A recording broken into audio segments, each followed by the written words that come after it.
Hi everyone. Hi. Happy New Year. Happy New Year. Happy Shapa. Okay. Happy New Year. Merry Christmas. Everything we've missed. Welcome to series 2 of our Instagram lives. Yes, we are very excited. We are so excited for this new year and this new series and all the guests that we're going to have on this year. Yes. So we have our guest today. Let me just pin what we're talking about today.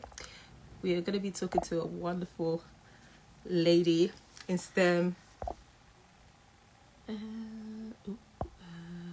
were just going to invite. That's how you do it, right? Invite.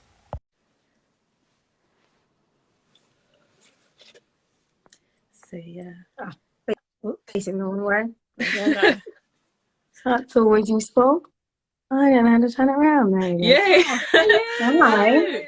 Hi there. Nice to see you guys. Yeah. Thank you. How's it going? Yeah, it's doing Happy New it's going Year. well. Happy Happy New New Year Year. to you. Yeah. We're so happy to have you on today, and thank you for taking time out with your social media break and also taking time out of the day. I re-downloaded it. Ready. Thank you so much. You.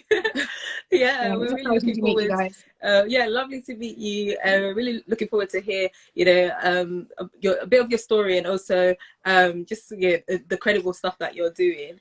I guess we're going to go straight into it. If everyone out there, if this is the first time you're watching us, I'm Abigail, Dr. Abigail, and this is my sister Donna, and we are SiStem.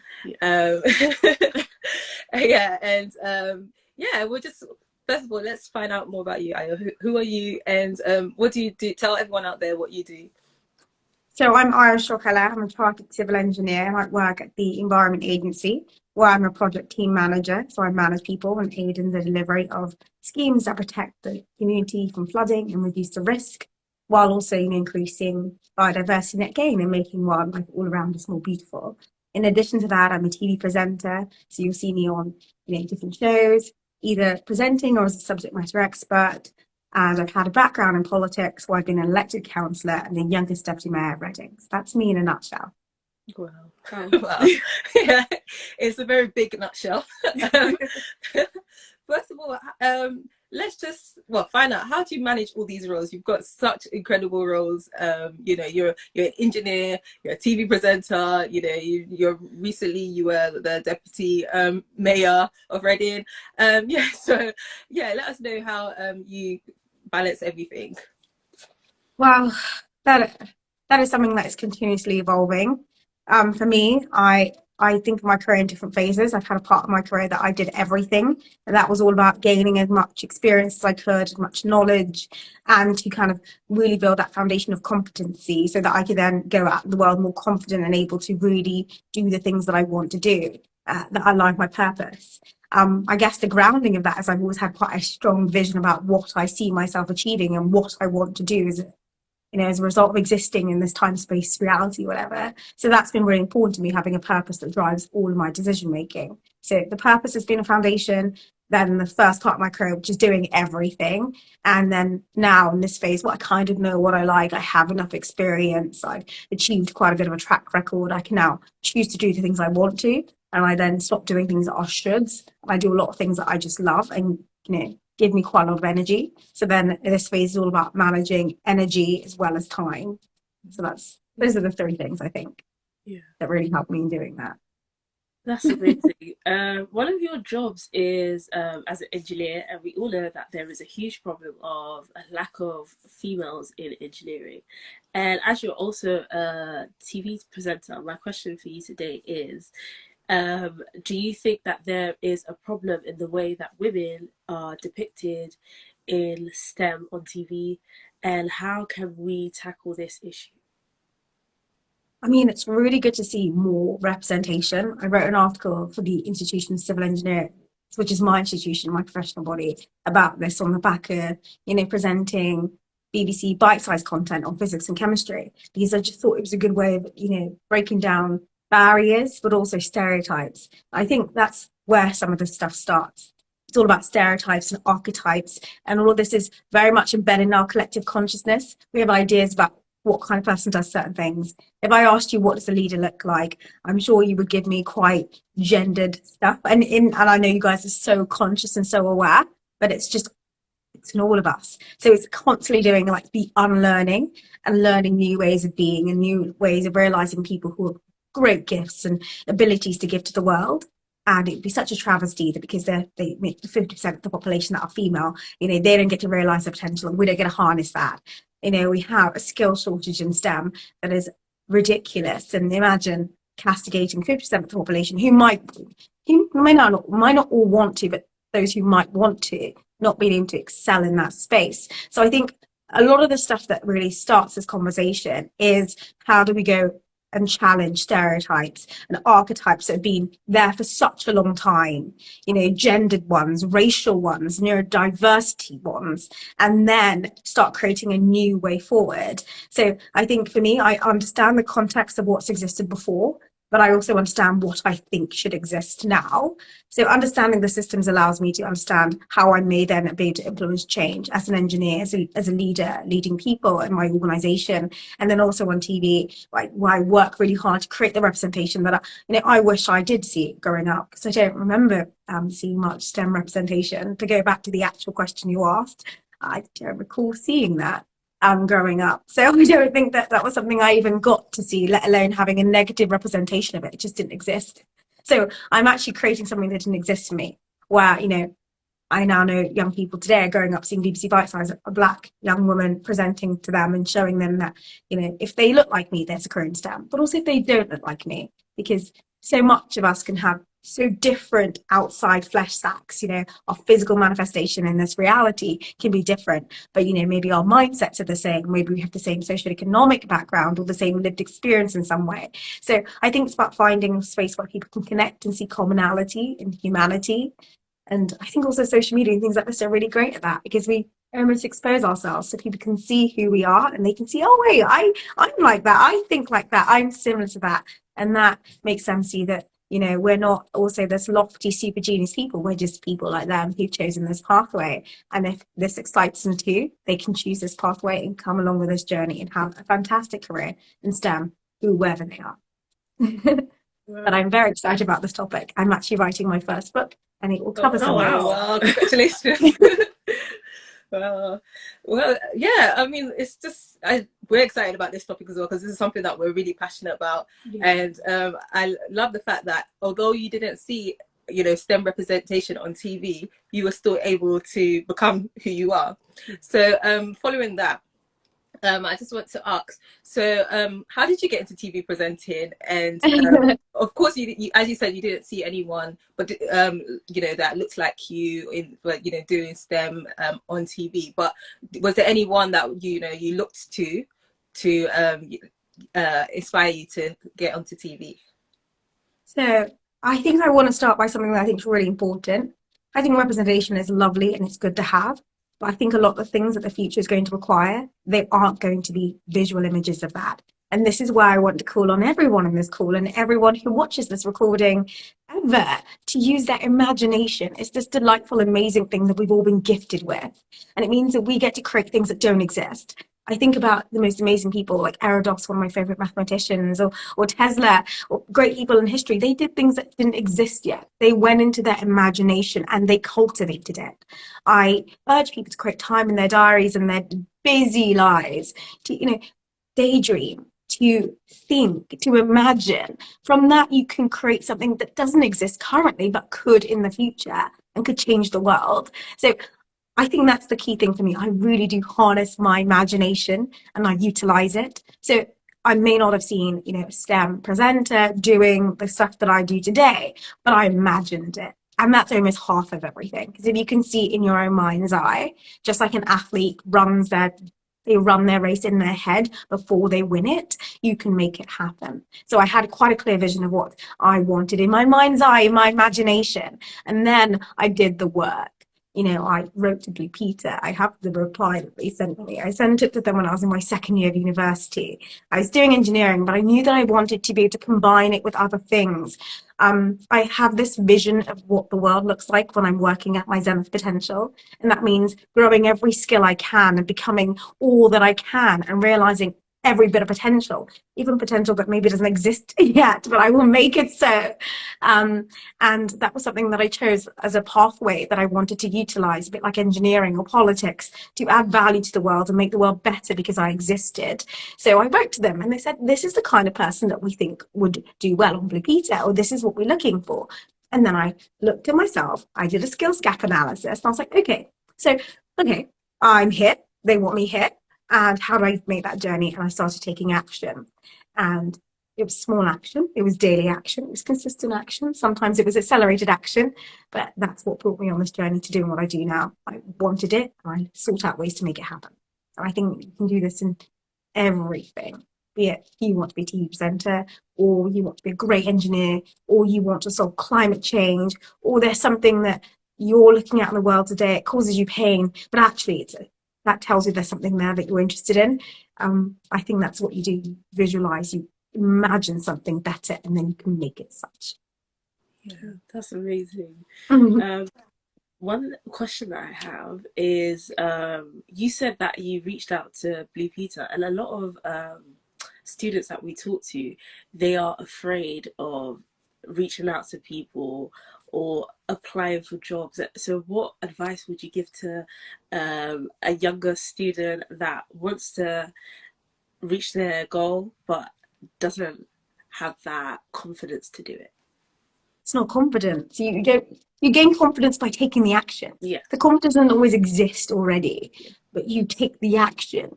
And you just keep taking the action. And to be fair, I think some of the things I do is I really put myself forward to fail a lot. Like on a daily basis, the amount of times I put myself out there, even it's what o'clock is, it's like 1:10. Do you know how many ways I put myself out already today to get rejected or to win big? Like, that is it. I scale it up, like on a daily basis. If you knew the scale of the things that I put myself out for, you would be shocked. But that's what makes it easier, because I roll with it. I'm used to it. I'm constantly in that place. I'm like, okay, so it didn't hit. What can I learn? What comes next? So honestly, I don't think you have to start by saying, oh, I'm super confident and therefore I do it. You have something that's bigger than you. Your why. Why are you here? What do you want? Get to know that sense of self-awareness. That will be the driving force behind everything. That will help you to do what you need to do. And then by taking the action, that's where the confidence comes. I'm confident because I do what I say I'm going to do. I'm confident because I know that I've built the track record and I can deliver. I'm confident that no matter what happens, I'm resilient. The confidence comes from my ability and the trust in it that I've gained by taking the action. Confidence doesn't have to miraculously appear. It doesn't even have to start at the start of your journey. You can make it such by taking the action. So call them up. Drop them an email, DM that person, and read and do the due diligence before, because I get a lot of people reaching out to me now, and I know they've done no due diligence, and that is a very bad form. And so do the due diligence. If there's work in the public arena, let's say someone's spoken about something before, read their blog post, read their book, listen to the audiobook, you know, if that's the way you like to learn, listen to their podcast where they've spoken about, and then reach out. So do the work that you need to do, and then just crack on with it. And, you know, build the resilience to fail. There's nothing wrong with failing and not getting an answer back, or not being right, or not being the right time. There's so many things in the world that actually make up the responses that we get. And it's not just always about us. So also removing that egoic part of it as well. Like, it's not always about us. There's so many micro things or macro things going on that influence the world around us and how people will interact with us. So there is that as well. And that really does help. Yeah. That's really encouraging, because it's so true. You know, sometimes as well, it might not be the opportunity that, you know, you were looking for, but then something else might come up that was you know, what, not even what you asked for. So, you know, there's no Exactly. harm in asking. And yeah, we, yeah, really push that. And I can think of times in my life where I've done it and you know, it's worked, or times where it hasn't worked, but then something else has come up. So yeah, very great advice. um so so you work on TV, and you work with children. So just let us know the age range that you like, the target audience. So it depends on the show. So different shows have different age groups. So I just filmed a recent show that comes out at some point this year, which I cannot wait for everyone to see. And that's, aged at people around 6 to 8. So, I mean, it just depends. And my BBC bite-sized content is Key Stage 3. So various content has different age groups. So it's just about pitching it for the right age group. I think that's one of the probably more difficult things in life. When you're learning anything is, can you teach it? Can you make it simple? Can you go on the journey and learn something, come back and share that with other people? I think that's a skill set that it's not often something that you need just to be a presenter. As a great leader in an organization, you are going ahead, you're doing the work. Maybe you're looking at the constraints of organization, a budget, resource. You're managing maybe multi-million-pound projects. Actually, you're going ahead and finding a way forward and coming back to tell a story that's simple and everyone can understand. And I think it's a skill set that I think every great engineer or every great person in STEM needs to learn. It's not just doing STEM work, it's being able to communicate it too. So, yeah, age group's important. And I think same as when you're working, finding out who the audience you're presenting to is, how do you pitch it so they understand it? That's the things I've been able to learn in that skill set from my career prior to then doing kids TV. So it's actually been very applicable. Yeah. And how is it working on kids TV? And what are some of the skills that makes a good kids TV presenter? I think being authentic, and I think authentic to whatever you see yourself to be, because where I just think humanity, people, we're always changing. I hope today that I'm my best version of myself as I am in this point in time, but hopefully in 10 years' time, I'm also the best version of myself as I am at that point, and I'll be authentic to that version of me. But young people, I think they can read when you're not being authentic or yourself. Just like animals, like animals, children, they always know what's right. I horse ride and you can tell a horse doesn't trust you. So just like that, I think animals and humans, especially young humans who are less socialized to ignore their intuition, have a greater sense of when someone's not being authentic. So when you're working with children, I think one of the key things that you can do is, go and learn about yourself and really understand what you're about, and then show up authentically, because I think you'll connect with them much better and you'll have way more fun.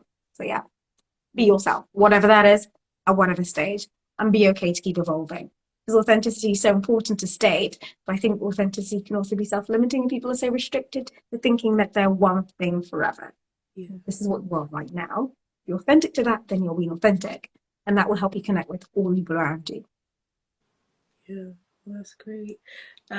We had a live with a few teachers, and they said that students are now learning using TikTok.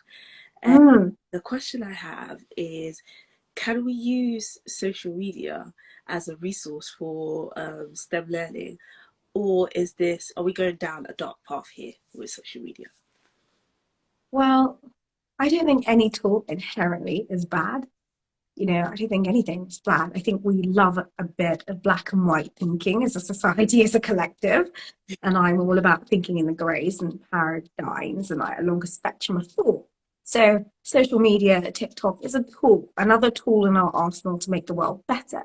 It's how we utilize that tool. If that tool runs muck of us and it isn't grounded, and we don't use it with clear intentionality and clear purpose and clear constraints and boundaries, then of course it can fall foul to that. So I think context, using things as tools, not black and white thinking, is very useful. But I think TikTok can be great. I think about when I'm online, when I'm not on my social media detox like right now, how much great stuff I've learned, how much stuff I've learned by curating what I follow, and therefore I see content that is so aligned with what I'm interested in, and I'm able to grow more in that space and feel less alone as well, because I see people also interested in self-development, or interested in STEM learning, or interested in being better communicators, or interested in a number of things I'm interested in, and that creates community.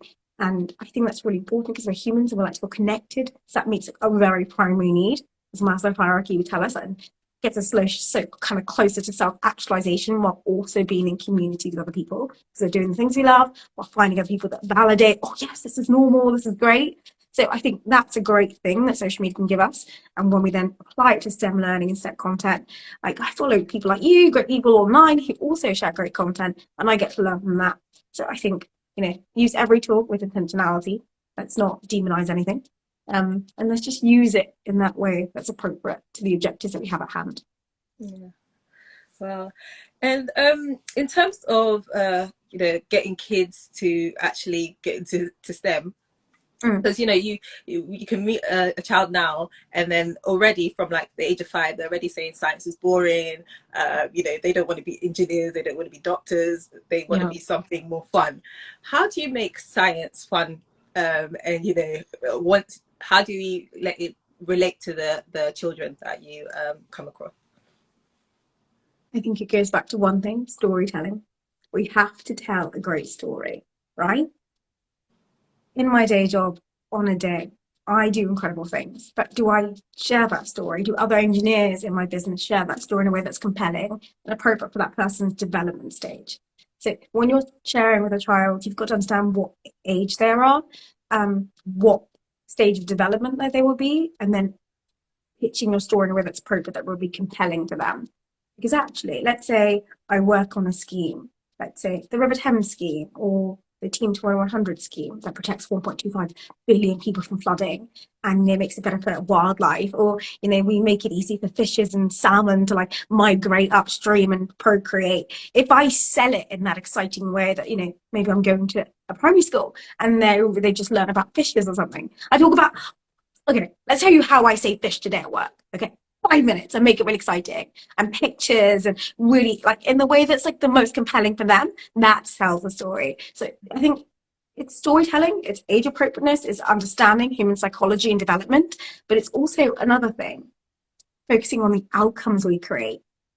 Because I don't think kids want to hear about the process often, and I don't think it's appropriate at the age they're at, but we can sell them on the outcomes. And to be fair, it was the outcomes of being an engineer that got me involved anyway. I chose to be a civil engineer at the age of 9, and I didn't care about the process. I mostly cared about the outcome. So I think it's really important that we share the outcomes, we tell really great stories, and we're really appropriate to development stages and so on.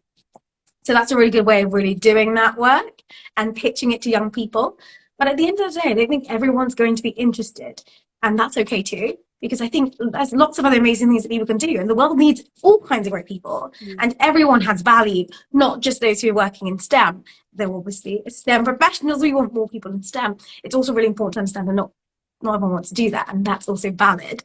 I think the other thing that comes before that, it's understanding if there are any other issues that are already at hand, if they're telling themselves limiting stories and they've become self-fulfilling prophecies. So let me give you an example. A lot of kids will tell you when you go into schools, I don't like maths. I'm not good at maths. I'm terrible at maths. Maths isn't for me. But then you realize that maybe they've had a bad experience. They've had maybe a teacher who didn't make it easy for them to understand. Maybe they're dyslexic. I get that a lot. I have a lot of dyslexic people send me messages saying, oh, I don't think I can be an engineer. I'm dyslexic. I'm dyslexic.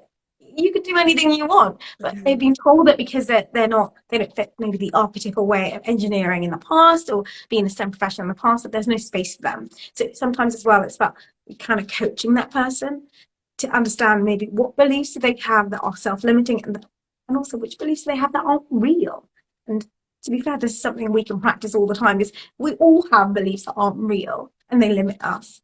Maybe we don't go for that big promotion because we think we don't look like a big boss. And I say, oh, where did that come from? And what does a big boss look like? So just like I coach and I mentor my team, I do that with young people. I ask them, like, where'd you get that idea from? Who do you think is a great mathematician? Do you think all the great mathematicians are good at day one? Or do you think they practice? Do you think practice is more important than inherent intelligence? And we talk about things like that, and we challenge it, and we have fun discourse, and we make it quite silly sometimes, so it doesn't feel so intense. Because I think, especially when you're having this conversation with primary school kids, this is quite can be quite a heavy topic, because you actually are going to the heart of their belief systems. So I make it fun, and I have quite silly about it, but we can still deliver the outcome, which is challenging that belief system, getting rid of those self-limiting beliefs that then become self-fulfilling prophecies, like I don't do maths. which then becomes, I won't try maths. And maths and SiStem, you have to try at it. Sometimes you suck at it when you start, but you get better by practice. And it's practice that makes most things. So like getting them to understand that. And I think also it goes back to your question earlier, the importance of that representation. There are kids who are now watching me and realize that they can do this, because historically maybe they watched archetypes of maybe blackness as, you know, maybe a African American horrible trope they've learned from a movie that says, you know, it's limited, like you are a gangster or whatever horrible tropes have been in their collective consciousness, and that's what they believe they are. And therefore, when they're told what it means to be black, they think that's all they can aspire to. But I show them that blackness is being yourself, being authentic, and showing up the way that you want to, whichever way suits you at that time, align with your value systems, going and doing awesome things and making the world better because you exist. But also ultimately remembering this one thing that I tell everyone: you already have inherent worth. You're not going about trying to earn it. You're already awesome. You're just trying to do more awesome things. Yeah. Wow. Yeah. The last question I have for you is, what has been your highlight of your presenting career?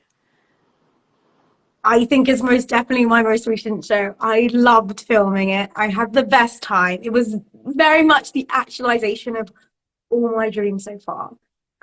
It was on my vision board for a while, and I'd heard about the show, and it'd been in talks for a while. I'd filmed the pilot, and it's been it's a long journey from hearing about a show, filming the pilot, then filming the real thing for it to come into the world. So it felt like even greater than the gestation period for baby. But I'm so excited about it. That's it. You can tell I'm very, very happy about it. I love filming it because I actually loved every day. I loved, going to the studio, working with the team, working with my co-presenters. I loved working with the kids. I loved the content. There was not a part of it that I thought I didn't love. But also it challenged me. A lot of the times, even when we get the things that we love, we realize our own limiting beliefs. Like, oh, can I really do this? Should I really be here? And it really helped me also to break those down and then be to, aim for more and believe that I can also do more and add more value as well. So I really enjoyed that. Yeah, I'm very excited about that. I can't wait. We can't wait to watch it. Yes. We're going to ask actually, because do you still get nervous as a TV presenter? When you're on the TV set, do you still experience that nervousness? Okay, I'm going to say no, but I'm also going to give you another answer. So I've always wanted to do performing type things because I guess I didn't realize I was always kind of performing. I'm autistic and I mask quite a bit to seem a bit more normal, whatever that is. So I've always been performing, I've always been acting. And then when I learned more about method acting and the Adler School of Acting, I was like, wait, that sounds like what I do.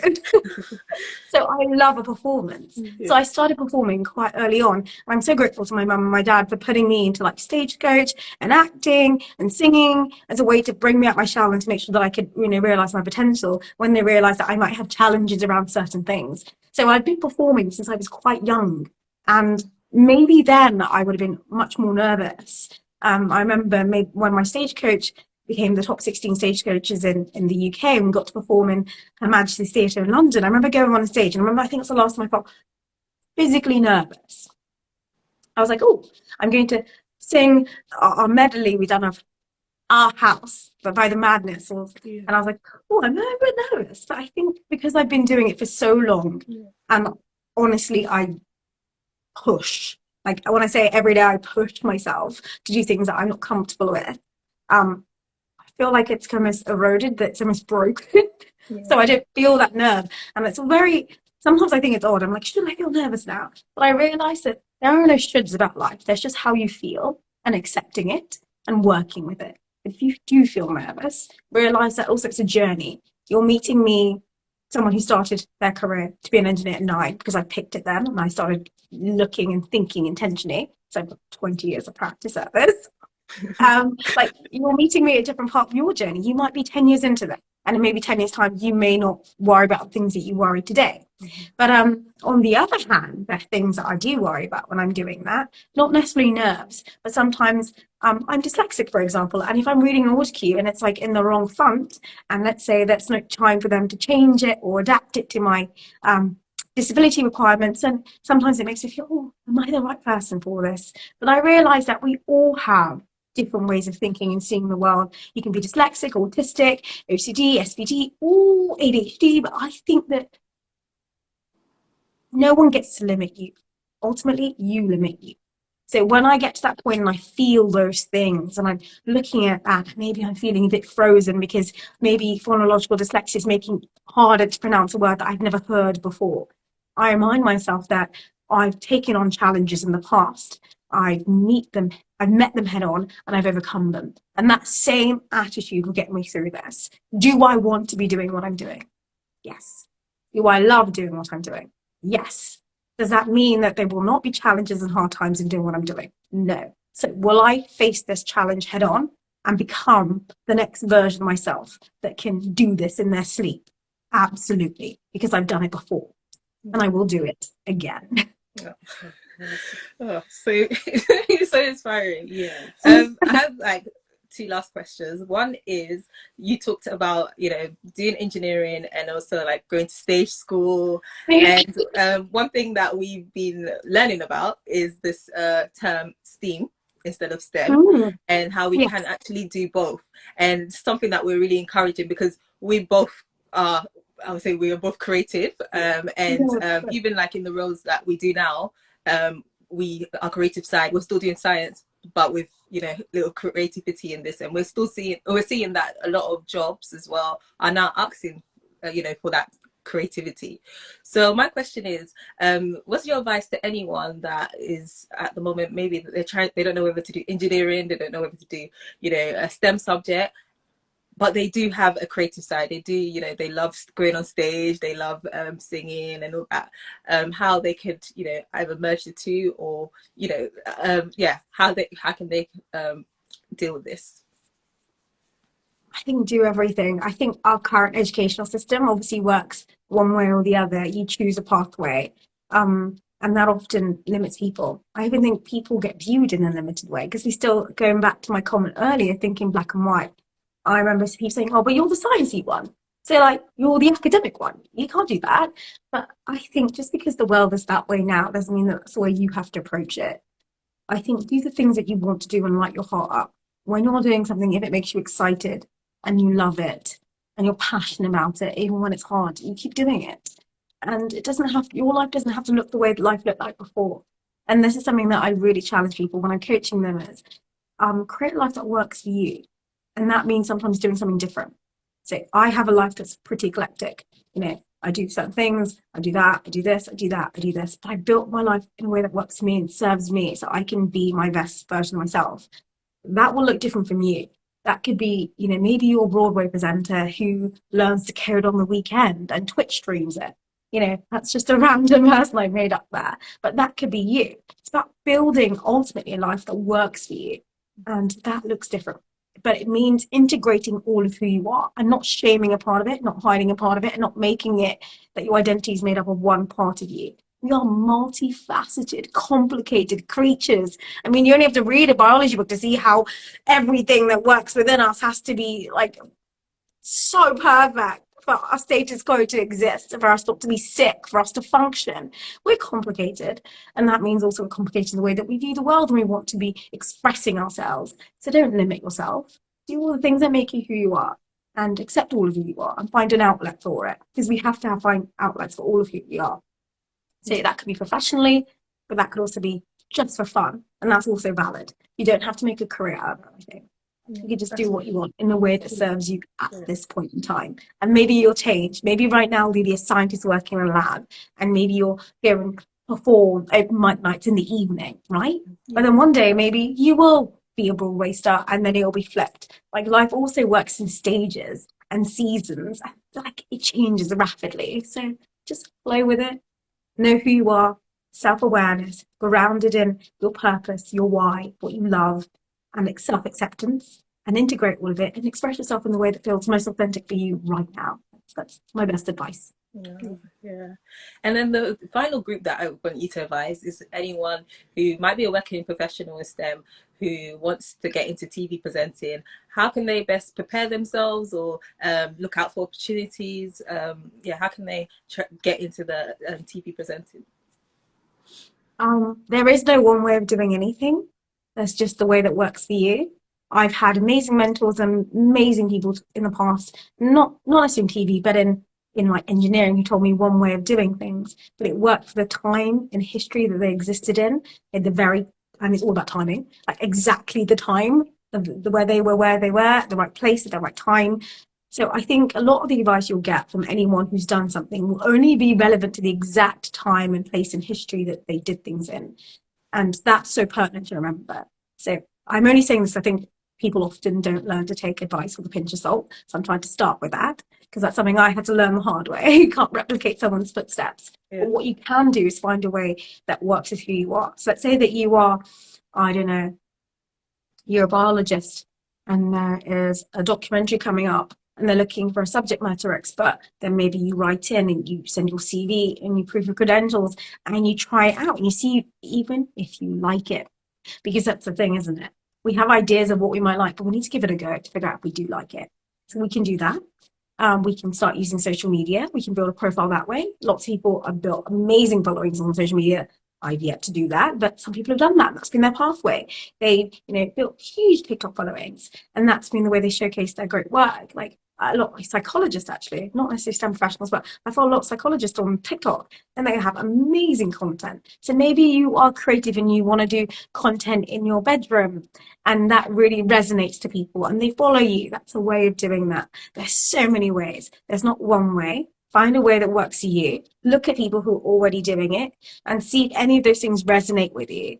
And if you think that you could do that in a way that also would be authentic and be unique, because ultimately, you want to bring your own way of doing things into the world. And that's really important. So there are lots of different ways you can do this. There are lots of different ways you can go about things. You can research people already doing things like this. Go and look at their CVs, their LinkedIn, stalk them. Yeah. Actually, stalking that's illegal. That's very legal. So just caveat that. That was a turn of phrase. But find out more about the way they've gone about things, and then see if it's relevant, and see, if the time, if it was specific to the time in history, for example. We live in social media time, so how can you do things that are relevant to this time in history and the opportunities that might pertain to where you are? So keep an eye out. I think once you've set your heart and mind on something, you'll start looking for solutions. I think you often do see them once you open yourself to them. Wow. Oh, that's been so inspiring and so encouraging as well. Yeah. And well, here at SiStem, we're all for stalking people. Yes. Legally. Not actually stalking them. I've had a few stalkers. It's not a good thing. Legally. Because it's so true, like the information is all out there. And now we have resources like LinkedIn, where you can just find out how people got to where they have been, find out what companies do, find out different careers and things. And as I said, here at SiStem, we are trying our best to put out all these, find people with different careers that you may have not been exposed to before, to also help help your process as well. I just would ask if there was any final words from you, about this whole topic, for today. I think if I had to add final thoughts, it wouldn't necessarily be about STEM. It'd be about you, because you drive your life. So go on this journey to get to know you and just become your best version of yourself. I'm not saying make yourself a self-development project. That's always going to be what they're going to be in the future, but accept yourself now, while then also embracing that there's so much more of you that you yet to realize, and be excited and curious to learn all about it, and just enjoy it. Life's to be lived, to be experienced. So just do that. And I think once you're having fun and you're just going about life, smiling, connecting with people, things just happen in a different way. Or at least I'm just having more fun. I see lots of cute dogs on my walk. So that to me is a good life. But define what a good life looks like to you as well, actually. That's just to go off on a tangent a bit, but define what a good life looks like for you. I think a lot of the blueprint of success that we have are things that are archaic and over time that's gone. But the time that we're in now, we get to actually create a brand new version of success, and one that definitely serves who we are, especially as people who maybe don't fit historical standards of being in certain areas and spaces and places. You get to really create something that works for you. So do that. Be the lead creator in your life and create something that really is going to serve you. And you can have lots and lots and lots and lots of fun. Yeah. Wow. Oh, thank you so much for speaking with us today. And we have been so inspired. And I hope the viewers today have been inspired as well. And anybody that wants to go into presenting or any other career or side thing, just go for it and enjoy life, as we've heard. And that is what we're going to take home today. Yeah. Thank you so much for this is a really great way to spend lunch break. Yes. Yeah, to really get back to work feeling all focused and stuff. Yeah, what I do. Exactly. Go back to work all pumped up and ready. Well, I mean it's Friday, so ready for the next few hours and for the weekend. But thank you so much, Ayo. That it's been so encouraging and so inspirational, and we're so excited to see what's coming up. With you. We're gonna be stalking you legally. Legally stalking. Please do. I've always wanted legal. Yeah. Well, thank you so much, and and thank you everyone for also joining us. We'll be back on Monday for another live with another inspirational woman in STEM. But yeah, thank you everyone, and enjoy the rest of your day. And we'll also speak to you again. Once you're back from your detox. Yes. I know. But thank you so much for inviting me, and it's lovely to meet you guys in person. We've only spoken by DM and email, so how lovely. Oh, thank you so much. Thank you so much for having me. I I really enjoyed it. Oh, thank you. We too. Bye, everyone. Bye. Bye.